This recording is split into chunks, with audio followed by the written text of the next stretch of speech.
Vamos ahora para la penúltima sección de la unidad de partidos políticos. Siguiendo siempre con el texto de Cingolani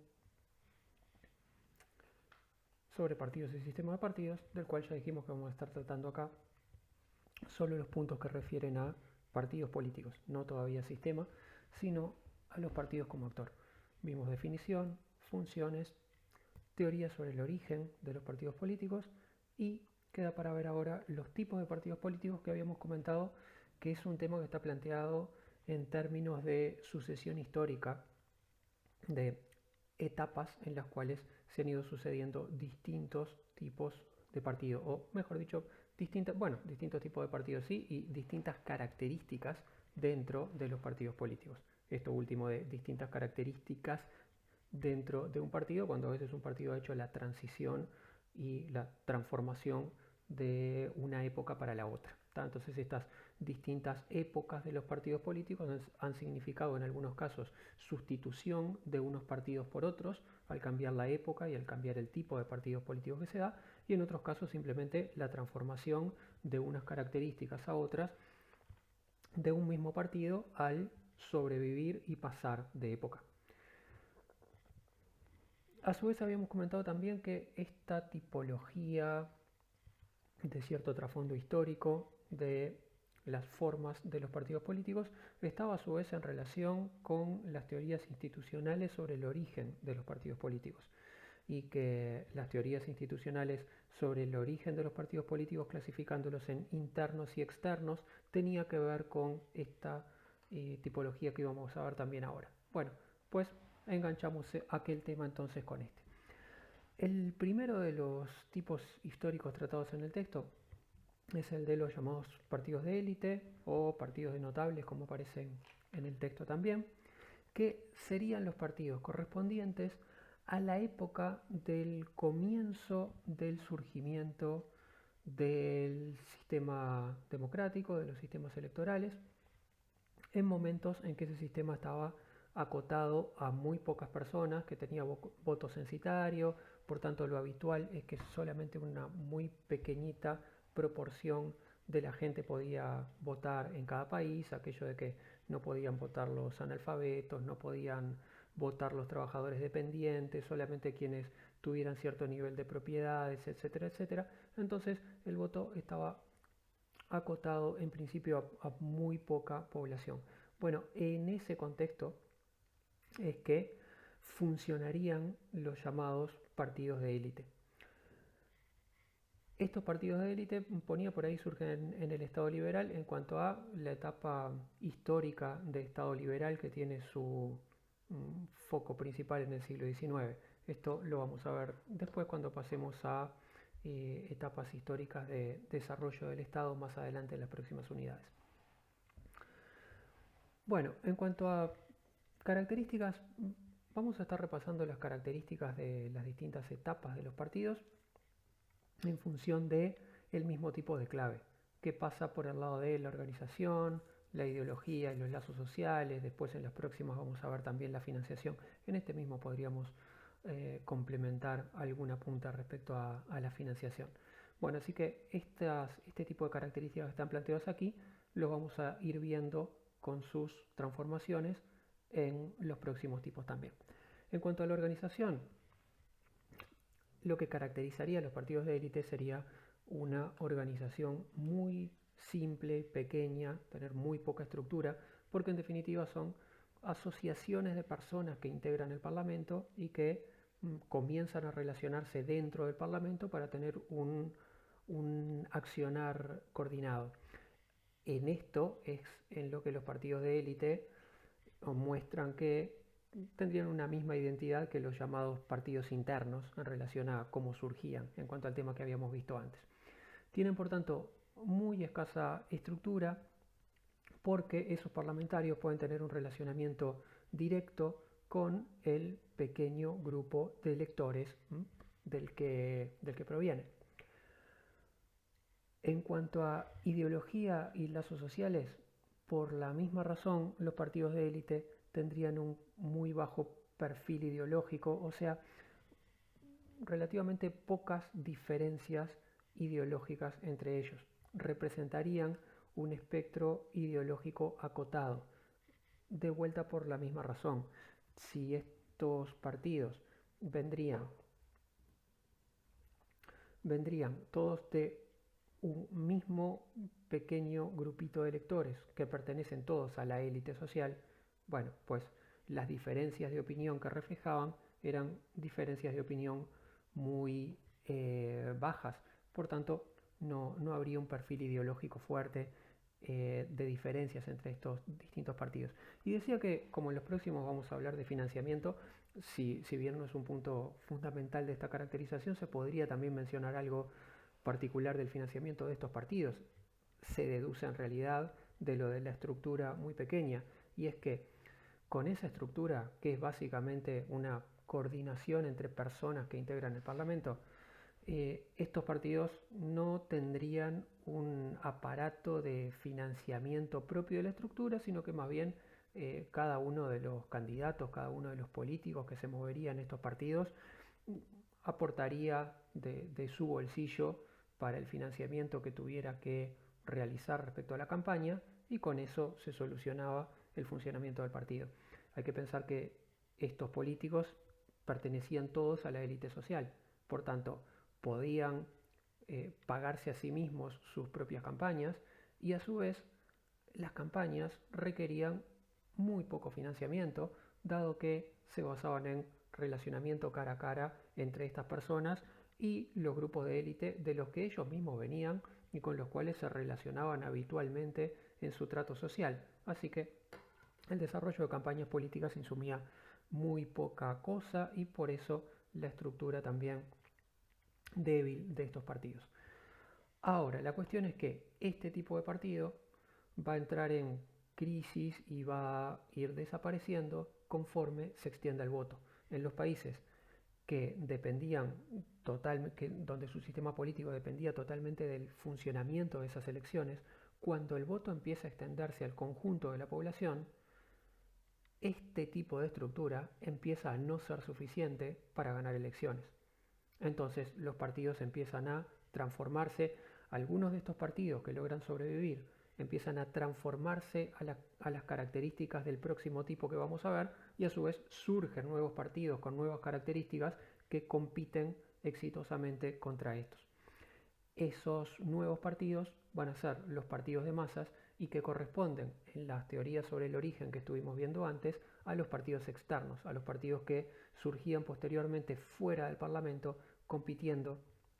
respecto a este tipo inicial de partidos. Quería comentar que me refería recién a que estos partidos entran en crisis cuando el voto se extiende al conjunto de la población, en países donde el funcionamiento del sistema político dependía completamente del funcionamiento de las elecciones, porque desde Uruguay tenemos que pensar en situaciones anómalas, o en todo caso distintas respecto a esto. Y es que en Uruguay, hacia comienzos, mediados del siglo XIX, sabemos que el voto estaba restringido a muy poca gente, por lo tanto los partidos tenían en principio en su funcionamiento legal este tipo de lógica. Sin embargo, en el Uruguay de mediados del siglo XIX, el reparto de poder, el funcionamiento del sistema político dependía menos del funcionamiento del sistema electoral que de las guerras civiles. Y en eso sí influía el conjunto de la población, porque para pelear las guerras civiles precisaba gente armada, y eso implicaba reclutar a muchísima gente que en realidad no tenía derecho a voto, pero que influía en política por la vía de las luchas civiles. Por eso los partidos uruguayos, si bien los partidos tradicionales uruguayos, Partido Blanco, el Partido Colorado, si bien surgen en este contexto, en la época de los partidos de élite, en realidad su funcionamiento no respondía solamente a este tipo de características, sino que tenían una extensión informal funcionando en base a competencia por la vía del enfrentamiento en luchas armadas, y expansión informal incluía al conjunto de la población. Por tanto, eso va a ser parte de lo que ayude a esos partidos a hacer la transición hacia la lógica más moderna, porque esos partidos ya tenían un arraigo muy profundo, no solo en las élites, sino en el conjunto de la población, a través de esa incorporación informal. Bueno, pero entonces, en países donde se estaba dependiendo completamente de la lógica electoral, la expansión del voto pone en crisis a los partidos que funcionaban estrictamente como partidos de élite y los pone en competencia o en la necesidad de transformarse hacia la lógica de partidos de masas, en competencia con partidos de masas que finalmente van a predominar o los hace transformarse en partidos de masas. Los partidos de masas que vamos a ver ahora estarían entonces relacionados a esa época de expansión del voto, como apuntaba por ahí, a la movilización política de los sindicatos y de otros grupos sociales. Esto, como vamos a ver ahora, es bien importante en los partidos de masas, que están muy relacionados a la activación de grupos sociales en relación a la política. Y entonces en Europa surgirían desde finales del siglo XIX en que se van dando los procesos de expansión del voto. Lo mismo podría plantearse para acá para América, de forma más extendida de comienzos del siglo XX, y siglo XX pasarían también a Asia y África este tipo de partidos. Vamos a repasar entonces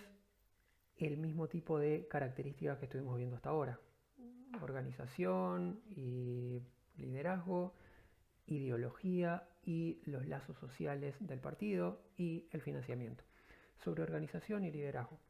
que los partidos de masas se caracterizan por tener una muy amplia organización. Si los anteriores tenían una organización muy débil, muy sencillita, estos partidos tienen una estructura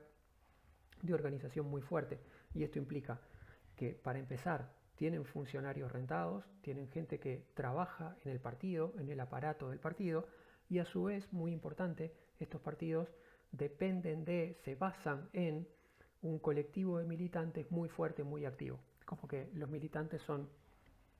la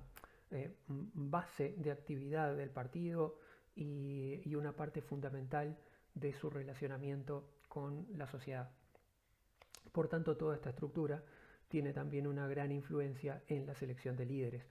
Quienes llegan a ser candidatos a presidente, por ejemplo, o presidentes,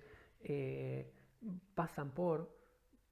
ser seleccionados dentro de esta estructura del aparato del partido. El aparato del partido, los militantes y los funcionarios son muy determinantes en la selección de las candidaturas, el impulso de los liderazgos. Agregado por acá, agregado entre paréntesis recto, o sea, agregado al texto, que en estos partidos es incluso muy importante para esto de la comunicación, para esto de cómo el partido construye por sí mismo la comunicación con la sociedad, que en parte esa comunicación está dada por los propios militantes, por el propio cara a cara de los militantes con el conjunto de la sociedad, sino que aparte estos partidos son habitualmente propietarios de medios de comunicación propios. En esta época, por ejemplo, primera mitad del siglo XX para el Uruguay, todo partido político, no solo todo partido político, prácticamente todo grupo dentro de un partido político grande, casi cada fracción de cada partido político, en el caso de partidos muy amplios, tiene un medio de comunicación propio. Cada grupo político tiene entonces y por medio de comunicación propio me refiero a un diario. El medio de comunicación por excelencia a comienzos del siglo XX son los diarios, por tanto cada partido tiene un diario. Esto implica que es muy importante para un partido político, para comunicarse con la gente, no solo su grupo de militantes, sino tener un diario propio con el cual transmitir su visión sobre las cosas. Y a su vez, otra cosa significativa: el general de los diarios de un país en este contexto son diarios partidarios. muchos de nuestros propios diarios tienen origen, y ni que hablar si uno va yendo más hacia atrás en la historia, tuvieron cada uno de ellos origen en un cierto grupo político que manejaba ese diario como forma de vínculo con sus partidarios. Bueno, es bien significativo esto de que estos partidos manejan por sí mismos la comunicación con la sociedad, porque va a ser una diferencia grande con el tipo de partidos que va a venir después. Otra característica importante respecto a el perfil ideológico de estos partidos y sus lazos sociales: los partidos de masas serían partidos con un fuerte perfil ideológico. Surgen en el momento en que el voto se extiende al conjunto de la sociedad. Es un proceso muy cargado de tensiones y rivalidades y enfrentamientos entre unos grupos y otros. Se está procesando la incorporación de nuevos grupos sociales en la estructura de voto, y por tanto estos partidos que reflejan esas identidades muchas veces nacen de esas identidades, muchas veces los partidos estos los forman los propios grupos sociales. Decíamos antes lo de los sindicatos. Muchos de los partidos políticos a lo largo del mundo surgen particularmente en el caso de la izquierda, comienzan surgiendo como brazos políticos, brazos electorales de los sindicatos. ¿Tá? Son los propios sindicatos que en algunos países ya estaban bien activos, organizados y tenían una fuerte base desde finales del siglo XIX. Sin embargo, los trabajadores habitualmente no podían votar, pues cuando se extiende el derecho a voto a los trabajadores, esos sindicatos forman partidos que son directamente su expresión, su brazo político en la competencia electoral. Por tanto, estos partidos vienen con un perfil ideológico muy fuerte, son partidos que de plano manifiestan su ideología como parte clave de su identidad. Es algo así como: ¿para qué vengo yo a la política? Para marcar este perfil de ideas, este perfil ideológico. La identificación ideológica entonces es muy fuerte en estos partidos, tanto hacia el ala derecha del espectro como hacia el ala izquierda, partidos de fuerte identidad socialista o comunista o liberal o conservadora. Y como decíamos antes, entonces, a su vez, y ligado a este asunto del fuerte perfil ideológico, son partidos que representan muy directamente a grupos sociales específicos, y muchas veces lo plantean de esta manera. Ni que hablar que si eran partidos que formara un sindicato, esos partidos iban a estar expresando directamente y claramente que su objetivo en la política era defender el interés de los sindicatos, defender el interés de los trabajadores. Otros grupos nacen en representación, por ejemplo, ya lo hemos comentado antes cuando hablamos sobre el origen de los partidos, representando por ejemplo a sectores productivos, a sectores agrarios que se iban viendo desplazados por el crecimiento de la industria y el crecimiento urbano. Y bueno, pues ¿a qué se va a dedicar ese partido? Manifiestamente a promover el interés de esos sectores agrarios. Así que es característica de los partidos de masas tener no solo una fuerte identificación ideológica, sino a su vez, y relacionado con esto, un interés muy directo con grupos sociales específicos, y plantear que vienen a promover los intereses, a representar los intereses ante todo de esos grupos, por supuesto entonces en competencia con el resto de los grupos o en confrontación con otros grupos. Respecto al financiamiento, el aporte fundamental al financiamiento, al funcionamiento de estos partidos es el aporte de los militantes, de los afiliados. Los afiliados pagan una cuota y es en base a la cuota de sus propios afiliados y militantes de lo que vive el partido político, por lo que puede moverse el partido político. A su vez, ya dijimos que tenían medios de comunicación propios, así que eso podía ser un complemento, un complemento de la financiación del partido podría estar entonces en la propia venta de los medios de comunicación por los cuales el partido se comunica. Ante todo, un partido de todas maneras iba a precisar siempre de un diario, de un medio de comunicación para expresarse, pero a su vez sí consigue desarrollarse de manera suficientemente exitosa, eso es una vía complementaria de financiamiento también. Estos partidos, hacia mediados del siglo XX, van paulatinamente y en distinta medida, unos que otros, transformándose hacia una nueva lógica de partidos que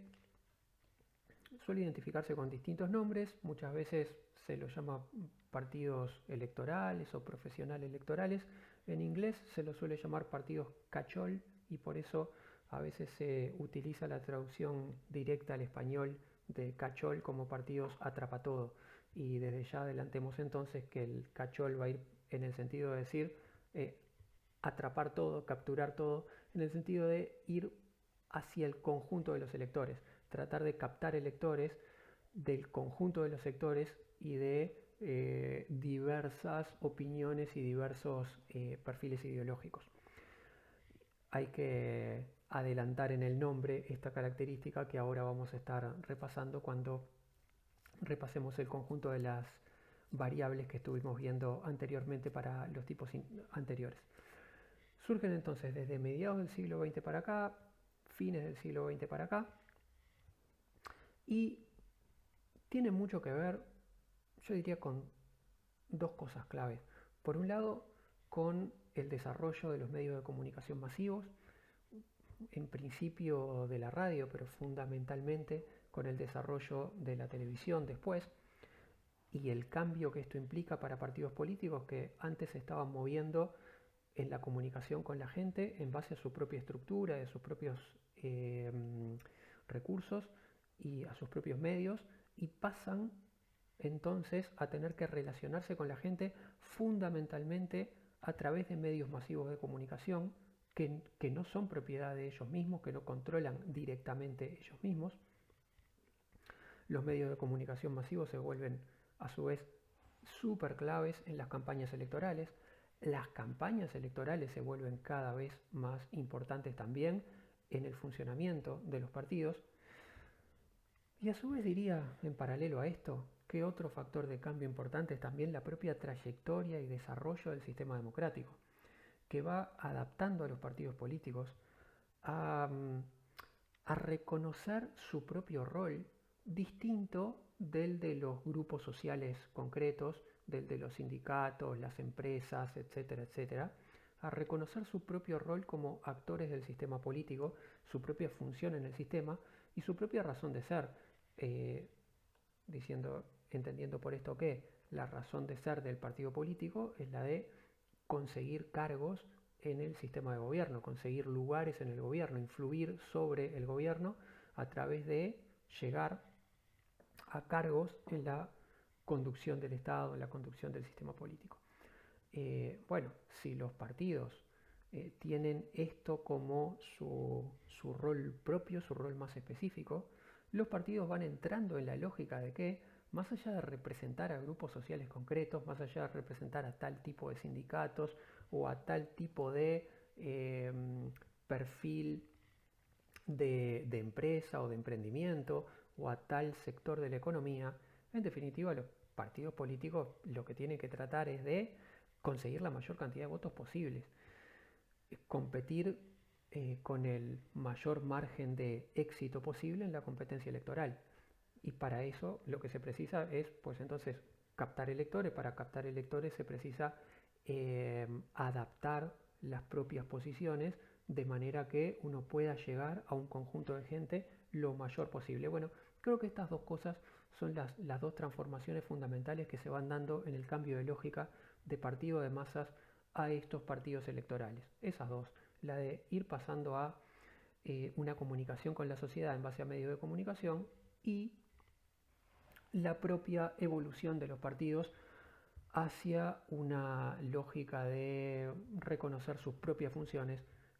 distintas a las de representar un grupo social concreto. Bueno, ¿qué diferencias se van a estar dando en relación a todo esto en las variables que vimos? Bueno, por un lado, en cuanto a organización y liderazgo, son partidos estos más centrados en los liderazgos personales de cúpula, es decir, a los líderes ubicados en el Poder Ejecutivo, en el Poder Legislativo, y con base mediática, es decir, con buena llegada a la gente a través de los medios de comunicación. El partido entonces empieza a quedar mucho más dependiente de la presencia de sus líderes en los medios de comunicación, de la llegada de sus líderes principales a través de los medios de comunicación al conjunto de la gente, y lo que pierde peso en relación a esto es la estructura de funcionarios profesionales y de militantes. Pierde peso en la organización, pierde potencia en sus roles, la organización. El partido depende mucho más de los líderes principales y de liderazgos cuyo vínculo con la sociedad se hace a través de medios de comunicación masivos, más que por la propia estructura del partido. La estructura general del partido se activaría principalmente en las elecciones y se desactiva en gran medida durante el periodo de gobierno. A su vez, otro cambio que estaría asociado a esto es que así como pasan a tener más importancia los liderazgos principales que el resto de la estructura de funcionarios y militantes, también crece el rol de los asesores técnicos directos de esos líderes principales, teniendo progresivamente menos peso sobre ellos en relación a estas nuevas figuras de asesores técnicos, la de los funcionarios y militantes del partido en general. En cuanto a ideología y lazos sociales, por todo lo que dijimos antes, estos partidos tendrían menor perfil ideológico, mientras que los partidos de la etapa anterior venían con el cartel puesto en la frente de que eran partidos que defendían determinado perfil ideológico y iban a actuar según ese perfil. Estos partidos, por el contrario, y aún manteniendo los perfiles ideológicos que hayan heredado, bajan la importancia de ese perfil, bajan en el discurso el qué tan atados están a ese perfil ideológico o con qué tanta fuerza van a estar llevando adelante lo que su perfil ideológico les marcaría. Por el contrario, son partidos que tratan de destacar que más allá de esos perfiles, lo que traen es una actitud pragmática, una disposición pragmática a adaptarse al contexto, adaptarse a la realidad, no estar respondiendo cerradamente, cuadradamente según perfiles ideológicos, sino adaptando esa visión ideológica al contexto en el que tengas que funcionar. Acá caben distintos extremos, desde extremos de partidos o grupos de partidos que abiertamente digan: nosotros no tenemos nada que ver con ideología, nosotros no defendemos ninguna ideología en particular, nosotros venimos a ofrecer una manera de actuar mejor, una gestión más eficiente, etcétera, etcétera. O sea, desde extremos donde líderes, grupos partidarios y partidos plantean que no tienen ideología ninguna, a partidos que vienen sí de una identificación ideológica más clara, pero que en todo caso van a estar respecto a el tipo de discurso de la época anterior, destacando que más allá de ese perfil ideológico, su postura va a ser pragmática y adaptativa, que no vienen a expresar una ideología de la A a la Z de forma extrema en todo lo que hagan, sino que van a adaptarse a las situaciones. A su vez, esto está asociado, como ya anticipamos antes, a que estos partidos buscan captar votos de todos los sectores sociales. No van a estar planteándose como representantes de un grupo en particular, fundamentalmente porque si representas a un grupo en particular y no a los demás, no ganas elecciones, sino que van a estar buscando captar votos en todos los sectores sociales, y esto está muy relacionado entonces a bajarle perfil a la ideología e ir por un tipo de discurso de mayor pragmatismo. A su vez, esto hace, como apuntaba allí, que sean crecientemente importantes los electores medios y los indecisos. Estos partidos, dado que están muy centrados en la competencia electoral, necesitan del apoyo de los electores que están en el medio del espectro y de los electores indecisos. Dependen en gran medida entonces de electores que no tienen un perfil ideológico fuerte. Esto es entonces importante en cómo y por qué este tipo de partido llega a la postura que tiene, llega a esos cambios en el tema de la transformación de sus referencias ideológicas. Tus referencias ideológicas como partido te ligan a un núcleo de electores que siguen esa ideología. Pero en definitiva, en la competencia electoral, si ese es tu electorado cautivo, el ganar o no las elecciones, el tener una representación mayor o menor, va a estar dependiendo no tanto de ese núcleo, sino de cuánta gente lográs sumar a ese grupo, de a cuánta gente llegás a conseguir que te vote aparte de ese núcleo principal. Entonces vas a tener que ir por electores que tienen un perfil de opinión no tan cerradamente identificado con esa ideología. Por tanto, el discurso tiene que adaptarse a captar no solo a la gente que es más parecida a tu propuesta ideológica, sino también a personas que están más distantes que eso. Para todos los para todos los partidos, para todos los tipos de discurso, es crecientemente importante adaptarse a captar este electorado más indeciso, este electorado más intermedio a los distintos partidos políticos. Esto haría entonces que el conjunto de los partidos tenga una relativa desideologización. Relativa o, como ya mencionaba antes, absoluta. Absoluta en el caso de los partidos que se presenten más abiertamente como desligados de ideologías, y en otros casos una desideologización relativa para acercarse a electorados más intermedios. El texto apunta que esto estaría relacionado a una sociedad de clivajes más amortiguados, que mientras en la primera mitad del siglo XX, una época de muy aguda confrontación entre distintos grupos sociales, entre grupos más ligados a empresas y capital y trabajadores, por ejemplo, la segunda mitad del siglo XX estaría dada por sociedades, y esto especialmente en los países desarrollados, sociedades que se van calmando en términos de agudeza de conflicto político. Los conflictos políticos pasan a procesarse por la vía electoral de manera más tranquila, de manera más integrada. Son sociedades donde se empezó a expandir lo que en los países desarrollados será el estado de bienestar. Entonces, en ese contexto, los clivajes de discusión y de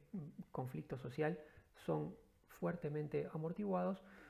El texto plantea este amortiguamiento del discurso de los partidos estaría relacionado a esta sociedad de clivajes más amortiguados respecto a los que prevalecieron a comienzos del siglo XX.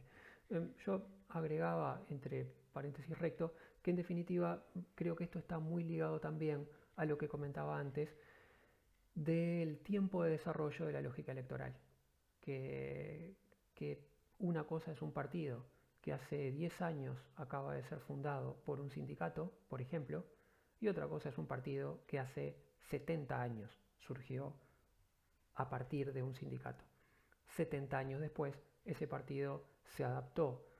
a no verse simplemente como el brazo político del sindicato tal o cual, o de la central sindical tal o cual, sino que en definitiva se adaptó a somos un partido político, estamos para competir en las elecciones, estamos para captar votos, y esto significa entonces captar votos más allá de los afiliados del sindicato al que originalmente representábamos. Bueno, entonces en ese sentido creo que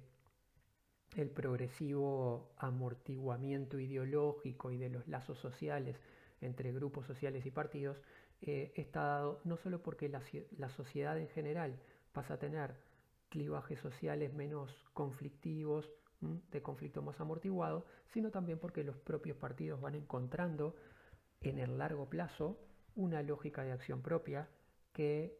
trasciende a la de los grupos sociales, o en todo caso se diferencia de la de los grupos sociales que en algunos casos le dieron origen. Finalmente, ¿qué cambios hay en todo esto respecto al financiamiento? Dijimos que estos partidos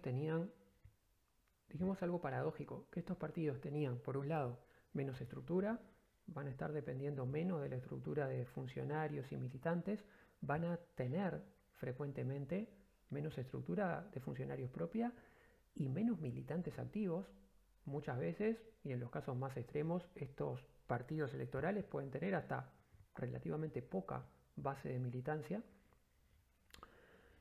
Y sin embargo, dijimos que para estos partidos es cada vez más importante tener un buen desempeño en las campañas electorales y que las campañas electorales son crecientemente importantes y costosas y hechas encima a través de medios de comunicación masivos que no son propiedad de esos partidos, por lo tanto hay que pagar el acceso a esos medios que son claves para la competencia electoral y para la supervivencia del partido. Por tanto, ahí la paradoja. Estos partidos necesitan cada vez más plata. Los partidos electorales necesitan mucha más plata de la que precisaban para funcionar los partidos de masas.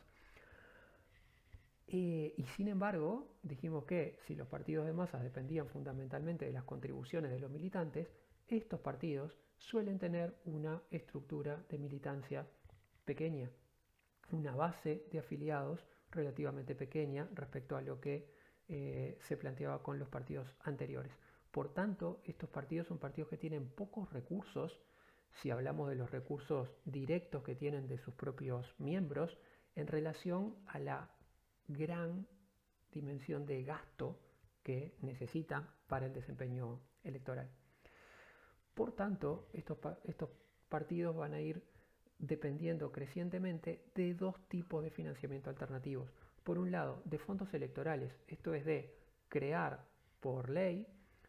fondos de financiamiento electoral donde el Estado aporta dinero a los partidos. Es algo así como que los partidos, al ir encontrándose con que ya no obtienen dinero suficiente para la dinámica de competencia que precisan mantener, a partir de el dinero que les dan sus propios integrantes, los partidos encuentran la manera de acceder a plata por otra parte. Los partidos que en definitiva comandan el funcionamiento del Estado encuentran como vía alternativa decir, bueno, pues si no nos alcanza la plata por el lado de los militantes y afiliados, que la plata nos la pase el Estado. Los fondos electorales entonces